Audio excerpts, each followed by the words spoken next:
Welcome to the Power Sport Institute. My name is Andy Parks. What we're here to show you guys is when you find yourself in need of a replacement battery, you're going to look to Yuasa, the original equipment supplier to most of the manufacturers, and we're going to talk about how to activate this battery.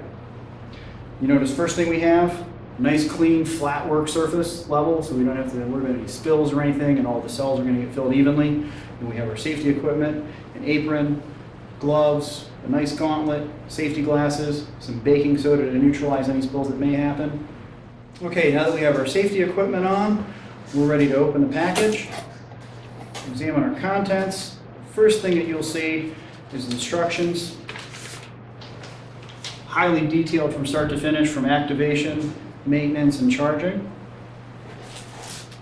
We have a brand new set of hardware to make sure we don't have to worry about any corrosion or damage or additional resistance from our old hardware from our old battery.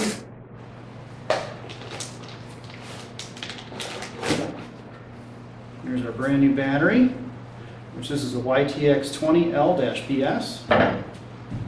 We also have an electrolyte pack, which we're going to verify that this is also for a YTX20L-PS. So we have the correct electrolyte pack for the correct battery. And our next step is going to be filling the battery with the electrolyte. Okay, and now that we're ready for the actual activation, our first step is going to remove this red sealing strip from the battery.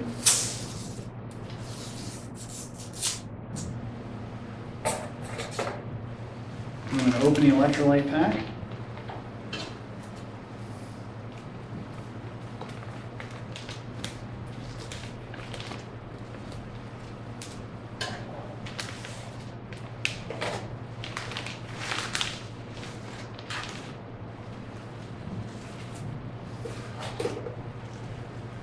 I'm going to remove this black sealing strip, and I'm going to set this aside for later. This is going to be the cap that will seal the battery when we're complete. We want to make sure that the electrolyte pack goes onto the battery evenly, perpendicular to the battery, so that all of the cells can begin to fill equally. We don't want to puncture any of these sealing strips with anything other than the battery. So with the electrolyte perpendicular to the battery, level surface, push down evenly. And then we're going to look at each one of these 6 cells to make sure we have some air bubbles. We give it a light tap, try and get the electrolyte to start flowing into the cells. We never want to squeeze or press or poke any additional vent holes in here. We want to make sure they fill nice and evenly in their own time. And we're going to let this stand for about 20 minutes, and then we're going to come back to that and complete the rest of the activation process. And now that our battery's set for 20 minutes so the container can drain, no more bubbles are present, no fluid in the container, set this aside and we can dispose of that properly.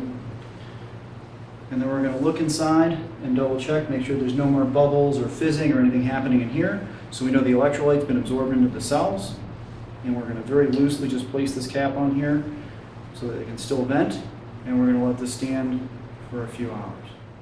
Okay, now that we're done letting the battery sit and finish venting, it's time to install the cap strip.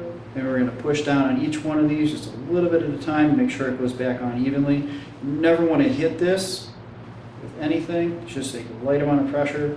Push it down nice and even. And then when each one's sealed, you should see a nice light dimple across each one of the cells, indicating that they're all sealed. Now that our battery's been properly filled, one of the most important final steps is initial charge. That'll be the final phase in our activation. We're going to use our professional quality automatic battery tender. We'll make sure it's set to normal mode. We're going to connect the battery terminals before we turn the charger on. Red to positive, black to negative. Now it's connected. We turn the battery charger on and let it stand, and we're going to use the manufacturer's recommendation for this battery. Now that our battery has finished its activation and its initial charge, we want to make sure that that was successful. So we're going to take this off the charge. We're going to turn the charger off, remove the battery connectors. And at home, we're looking for 12.8 to 13 volts that you can test with your personal multimeter. For the Power Sport technician, Yuasa offers a professional battery tester that I can connect, again, black to negative, red to positive, It'll default to battery voltage, which it's already showing me 13.4, which is a good sign. I'm going to use the chart on the back to identify the amp hour rating for this battery. Scroll through the menu and set that. And the test is good, pass, at 13.07 volts.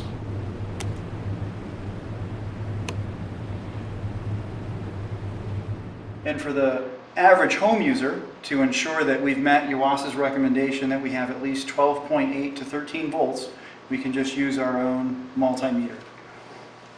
And if we check this,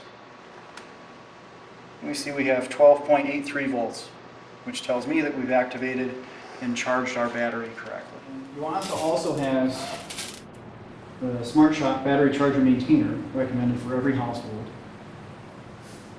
which will properly activate and maintain the charge of any battery, or any Yuasa battery. And then as a maintainer, the Smart Shot 900. Also a great option for any household. For further information regarding battery activation applications or other battery products, visit yuasabatteries.com. For the Power Sport Institute, I'm Andy Parks.